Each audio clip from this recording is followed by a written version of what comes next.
दादाजी की वो रात जो उन्होंने कभी नहीं भुलाई। उस रात जो घर लौटा वो अकेला नहीं था, और जब सच सामने आया तब तक बहुत देर हो चुकी थी। दिसंबर का महीना था। उत्तर भारत के उस छोटे से कस्बे में ठंड इस कदर पड़ रही थी कि सांस लेने पर भाप निकलती थी। शाम ढलते ही कोहरा इतना घना हो जाता था कि 10 कदम आगे का रास्ता भी साफ नजर नहीं आता था। लोग सूरज डूबते ही घरों में दुबक जाते थे। गलियां सुनसान हो जाती थीं। बाजार के दुकानदार जल्दी जल्दी अपने शटर गिराने लगते थे। उस दिन दफ्तर में भी यही माहौल था। दादाजी राम प्रसाद जी जिले के सरकारी दफ्तर में बड़े बाबू थे, पढ़े लिखे, समझदार और स्वभाव से बड़े दयालु। उनकी एक आदत थी, किसी जरूरतमंद को देखकर वो बिना मदद किए आगे नहीं बढ़ सकते थे। यही आदत उनकी ताकत थी, और उस रात यही आदत उनके पूरे परिवार की जान पर बनाई। उस शाम दफ्तर जल्दी बंद हुआ। सभी कर्मचारी अपने अपने घर की राह पकड़ चुके थे। दादाजी भी निकले, पर रास्ते में उन्हें याद आया कि घर में कुछ जरूरी सामान खत्म हो गया है, तो वो बाजार की तरफ मुड़ गए।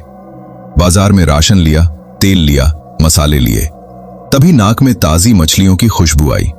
पास में ही एक मछुआरा ताजी रोहू और कतला बेच रहा था।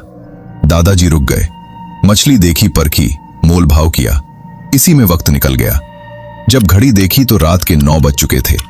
घर अभी भी 8-10 किलोमीटर दूर था। वो थोड़े परेशान हुए। सामान्य रास्ते से जाने पर पक्की सड़क थी, पर घुमावदार और लंबी, कम से कम 1.5 घंटा लगता। लेकिन एक दूसरा रास्ता था, जंगल के बीच से गुजरने वाला कच्चा रास्ता। इस रास्ते से आधे घंटे में घर। दादाजी दिन में इस रास्ते से कई बार निकल चुके थे। जंगल ज्यादा बड़ा नहीं था, बस 2-3 किलोमीटर की पट्टी। रात को अकेले जाना थोड़ा अजीब लगा, पर उन्होंने सोचा गाड़ी है, जल्दी निकल जाएंगे। और उन्होंने स्टीयरिंग जंगल की तरफ घुमा दिया। जंगल में घुसते ही माहौल बदल गया। बाहर जो हल्की रोशनी थी वो यहां बिल्कुल नदारद थी। पेड़ों की घनी छांव में कोहरा और भी गाढ़ा था। गाड़ी की हेडलाइट सिर्फ कुछ फीट आगे ही रोशनी कर पा रही थी। रास्ता कच्चा था। गाड़ी धीरे धीरे आगे बढ़ रही थी।